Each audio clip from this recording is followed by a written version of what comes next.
each different bubble of reality is true. A galactic historian is a person that looks at all the lines of dramatic karma. Nudge, nudge. It's the Holy Grail. Improvise. Mysterious. It's counter psychic intelligence. Why is DNA farming of this star cluster so important? Because we do manifest our reality. We do create our reality.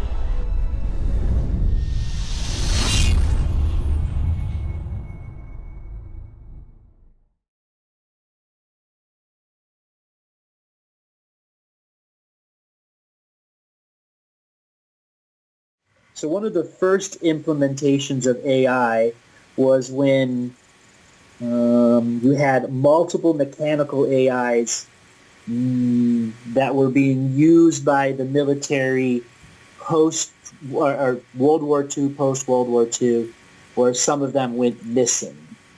And in that area, again, corruption was important because, everybody had their own form of corruption. Every country, every town, every state had its own corruption that there was nobody overseeing. It was just that's been like that for generations.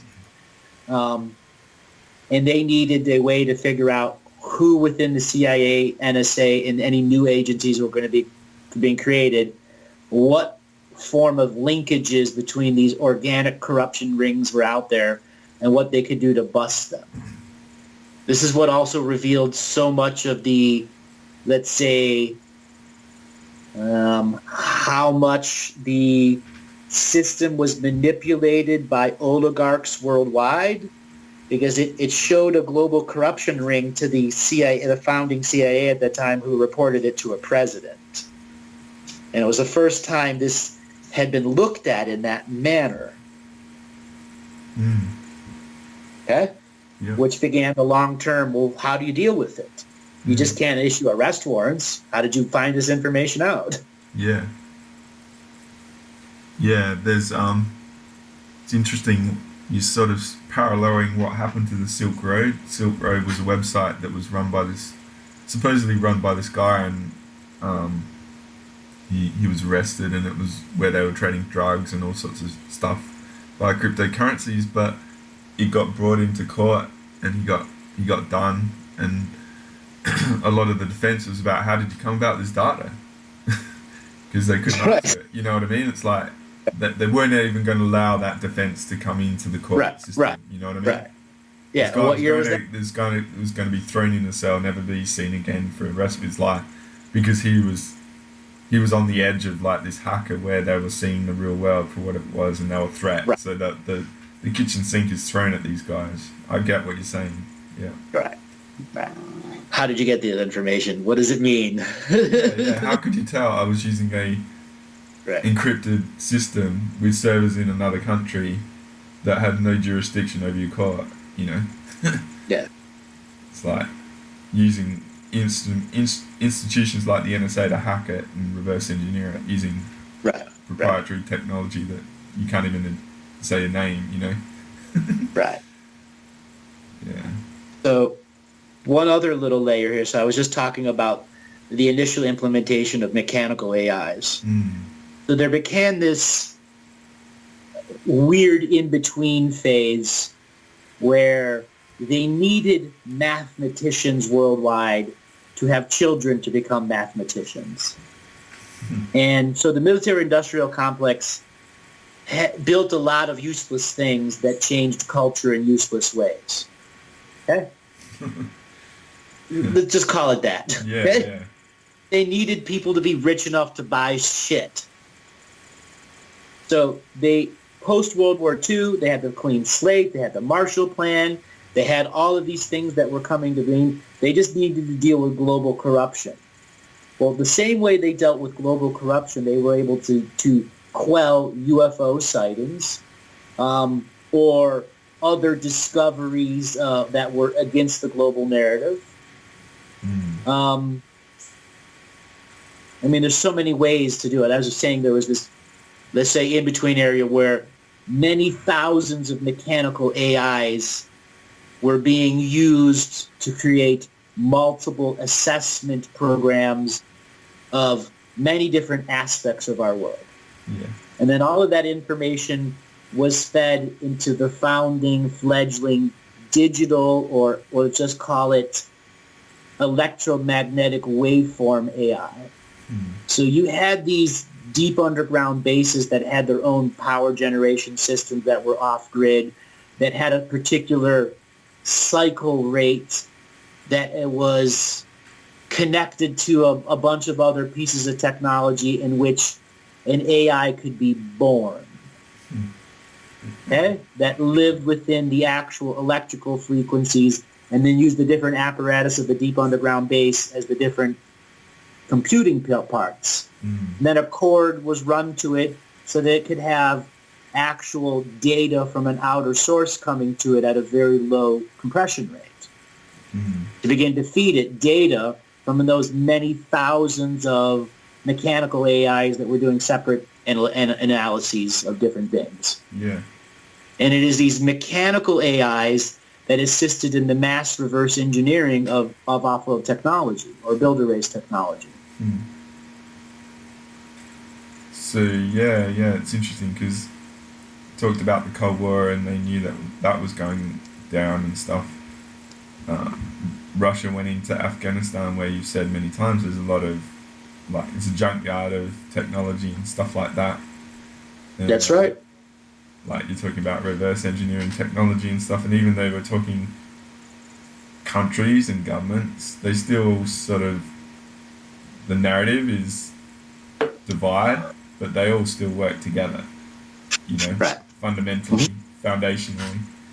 So Right. the perception management is division. So like the Russia Gate sort of thing with spy issue in England at the moment is to pump that up, to keep that going. But Russia bad. Yeah. Sort of, but the underlying foundation is that they all are in agreement and it's against us, Right.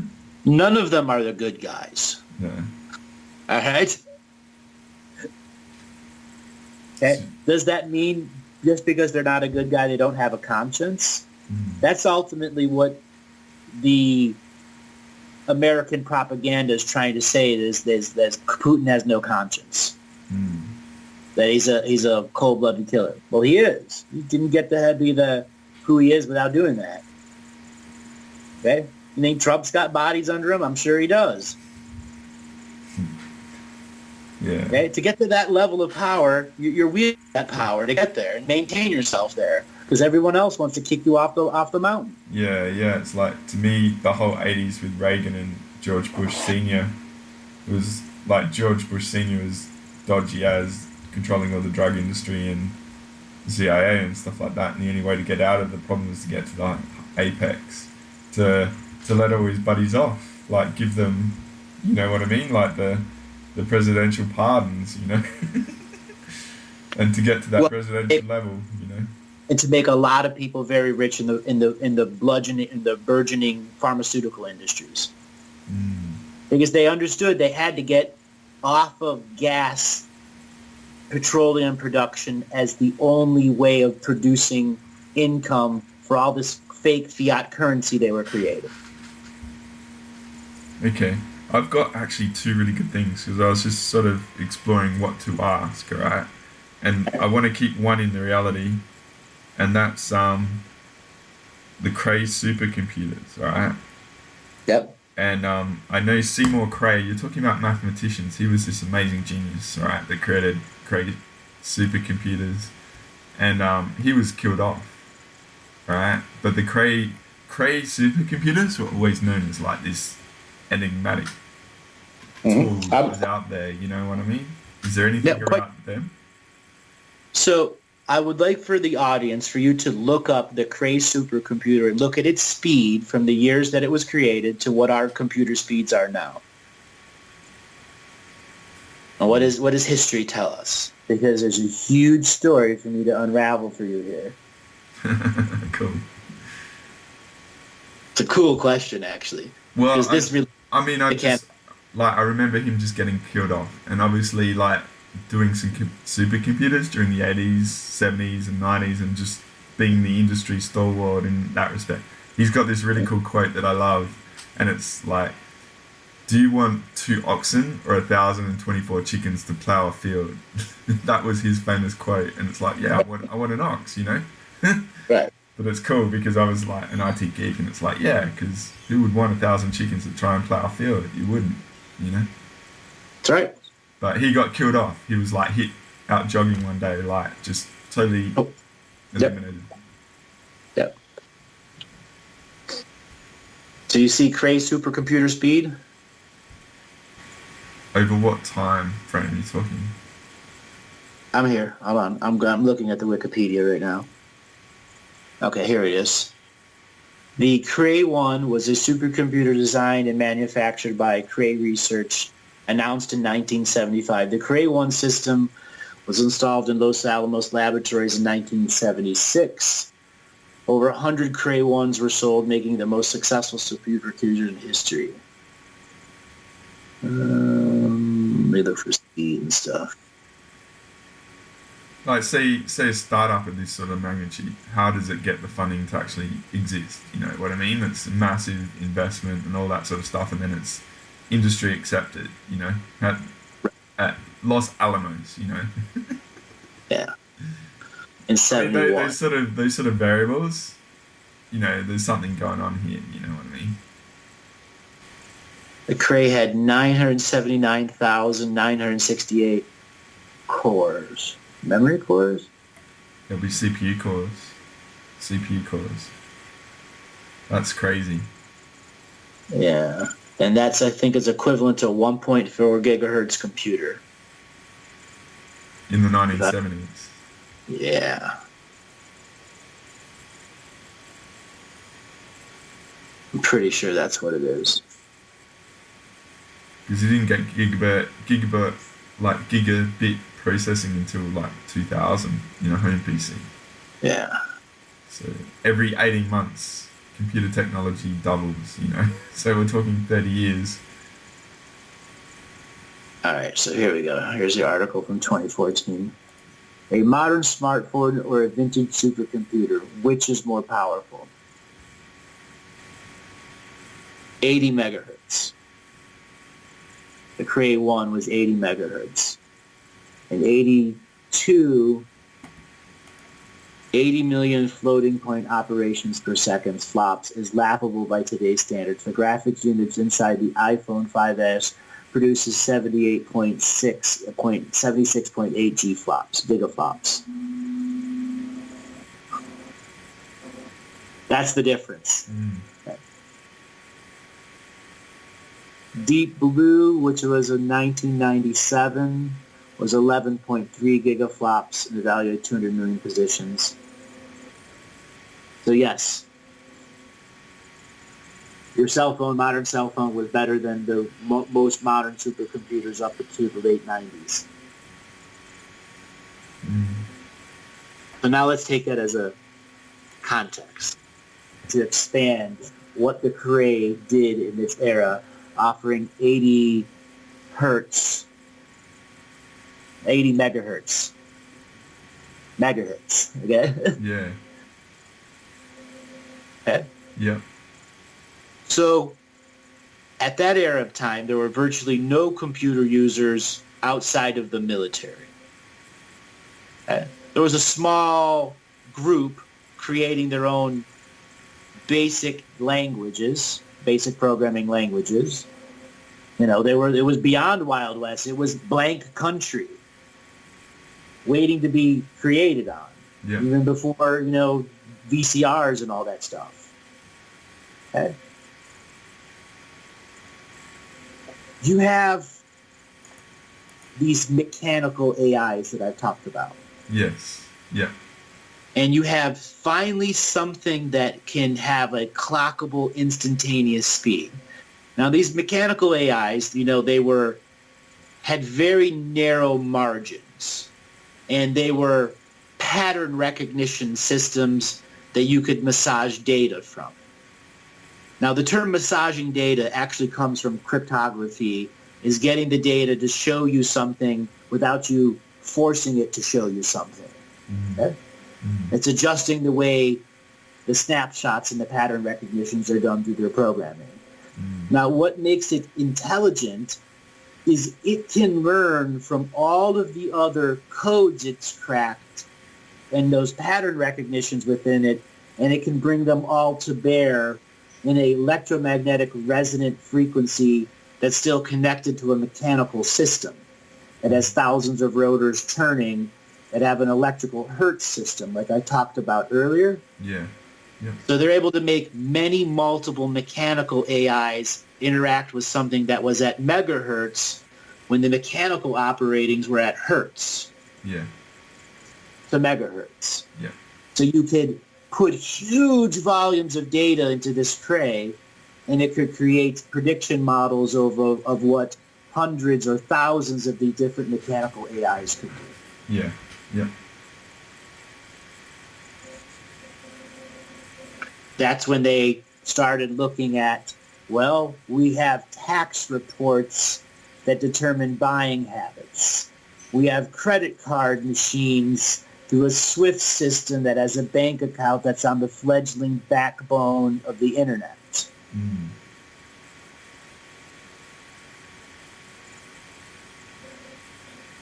Now,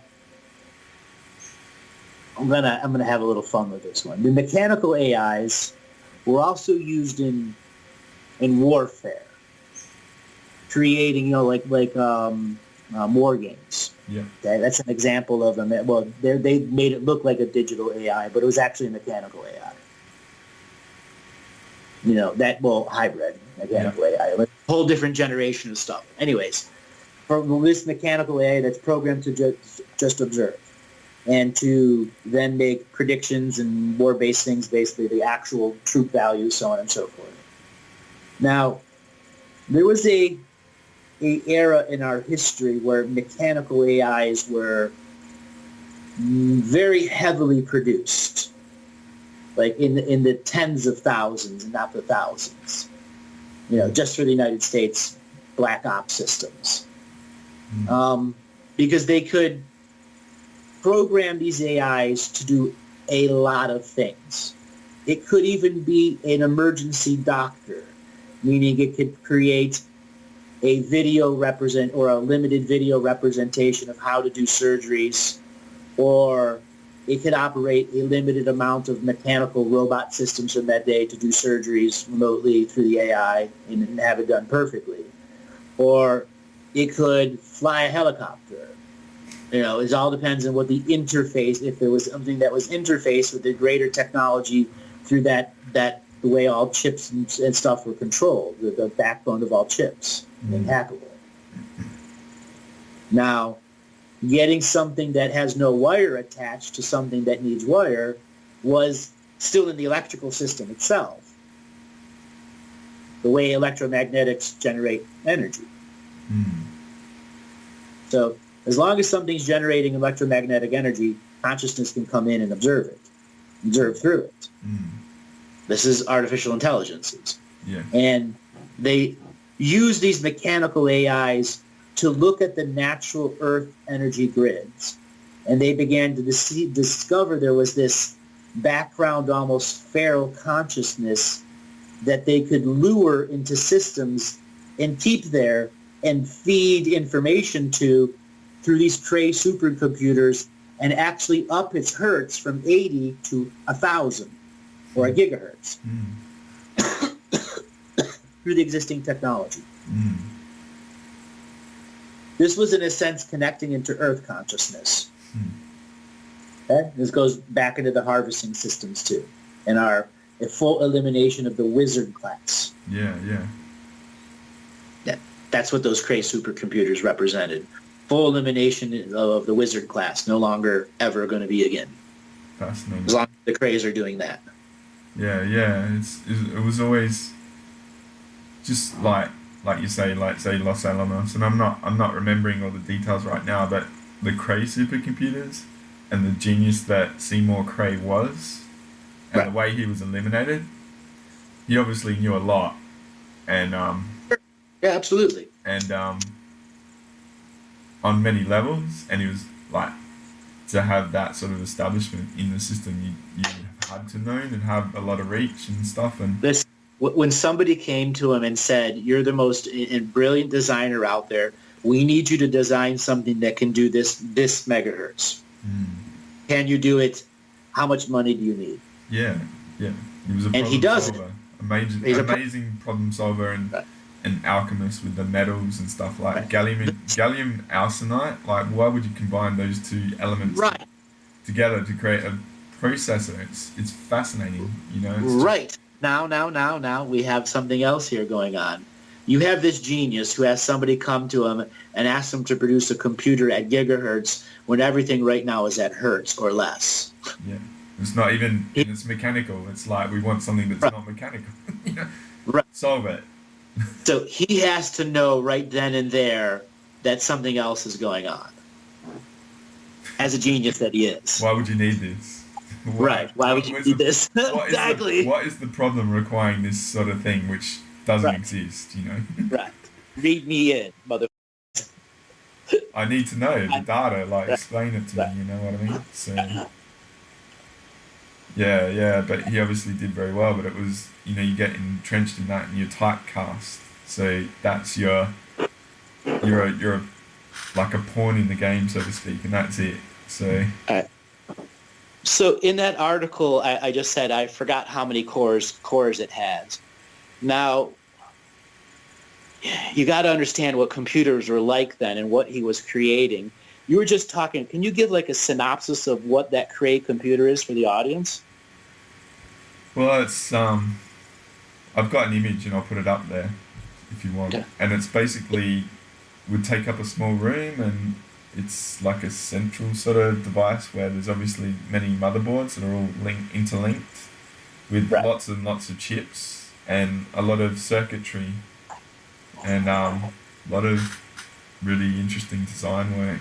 But the size for what it was in the time, like I remember watching like the early Superman movies and they've got those tape spindle sort of computers that take up like whole like factory floors, you know, like lines and lines with the ribbon sort of tapes, and these are just like the Whopper computer in war games. It's just like the lights, you know. Now humming along. So when you're talking motherboards, I believe it was not 900,000 cores. I think some motherboards had 10 cores or 20 cores on them. Yeah. I believe is what it was. So it was factoring everything to the 20th power or something to that effect. So you have to imagine something, you know, like your laptop right now, if you're listening on a laptop or your phone, has more power than the first Cray computer. Yeah. Now, imagine somebody, let's say at that era, understanding if you make one, and once you make 50, you're going to connect all of them, and what are they going to be able to do? So he had to know that too. If you build one, that means you're going to build many, many more. And then what are you going to do with that? Is the world that big right now? He had to think of that. He had to go through that questioning process.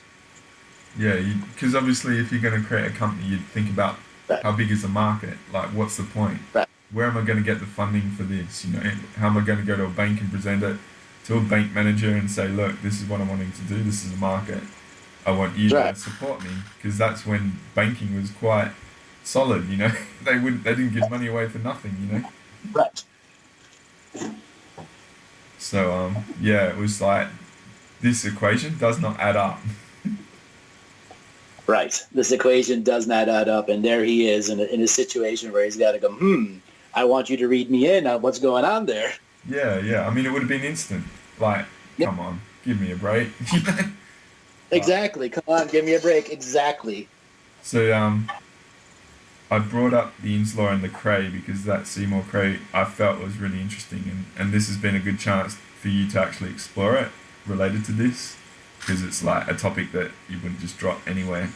So maybe go on. I was going to add something else about Cray. All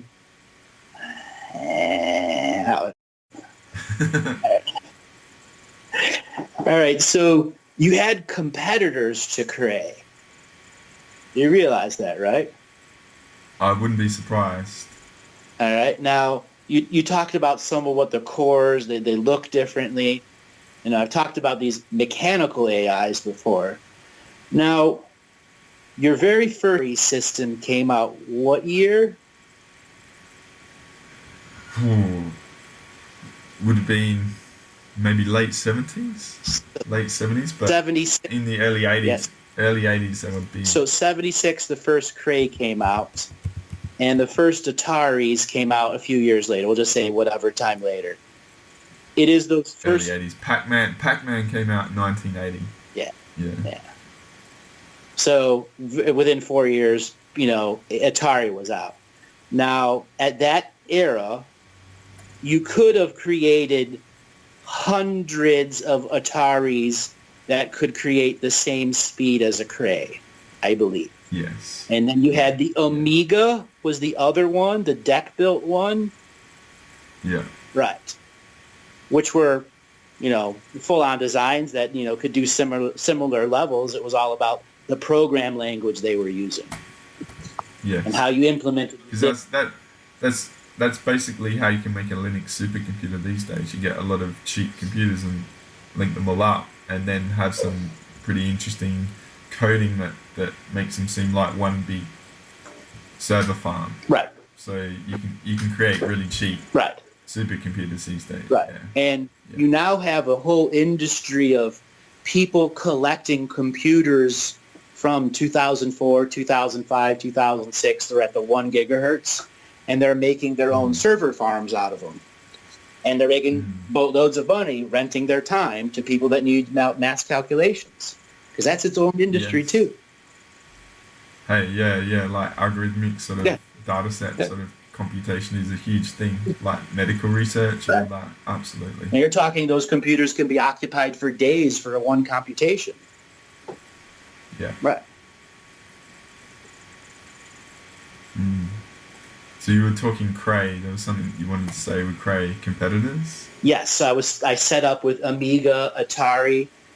This is where you had a limited number of organic criminal organizations that began to use technology to their advantage and discover a greater truth about the world. And this is kind of a Robin Hood story, and it's one of the reasons why, the mafia has its own imprint in history. Yes.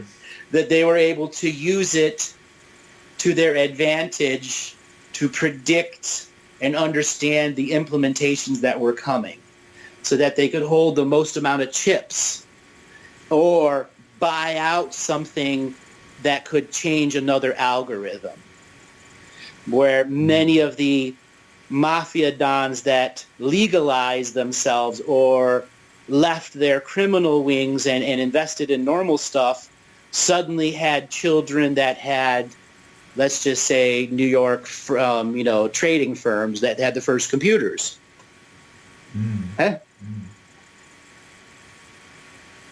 The first Cray computers.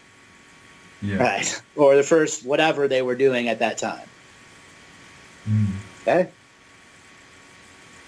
So our history of corruption is global and many, many centuries old. No matter who's running it, the British, the Americans, the Japanese, they all have an own organic corruption that naturally exists inside them. Yeah. Okay? Yeah.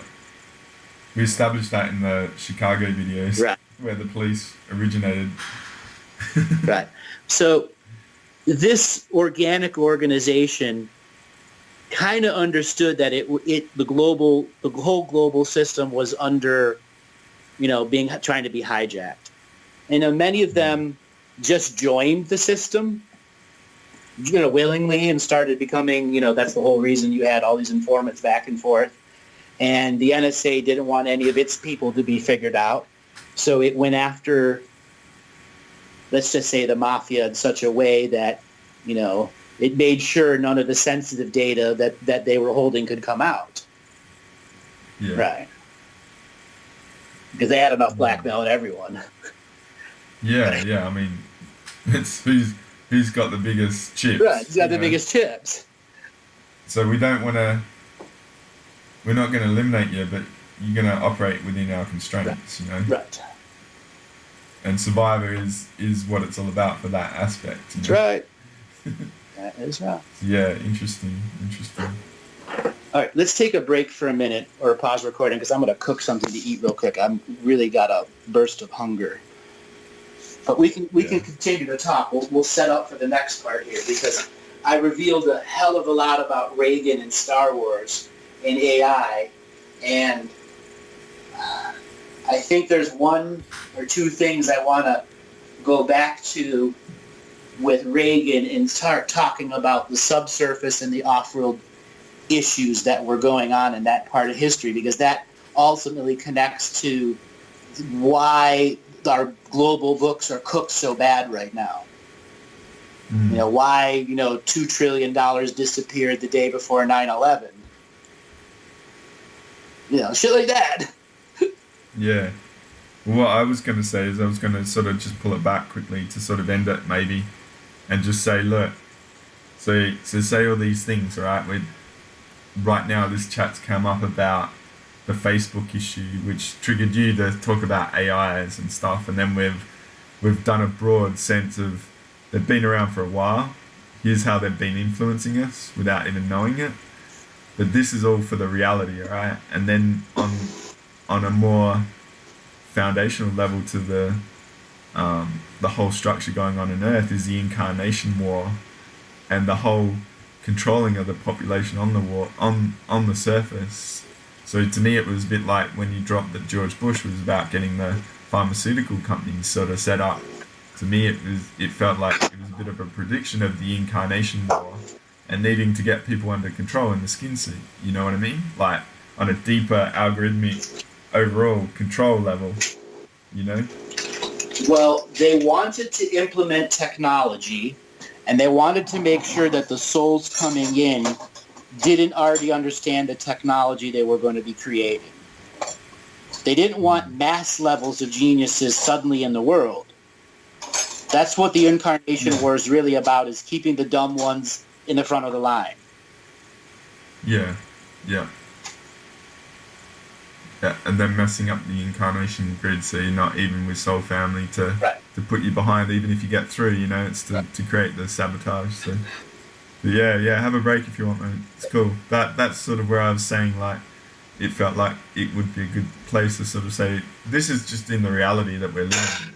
This is like the Earth surface and all the cultures and all that. This is what was going on as a fundamental to create the world that we're in, but then there's also a deeper layer, Right. Yeah. But chill out. Have some food, mate. Yeah, so I was just contemplating of what to add here. Yeah, it was good that you had some time. There is a thread that I've been trying to connect. Yeah, go for it. For the more conspiratorial minded. Now, remember the show that...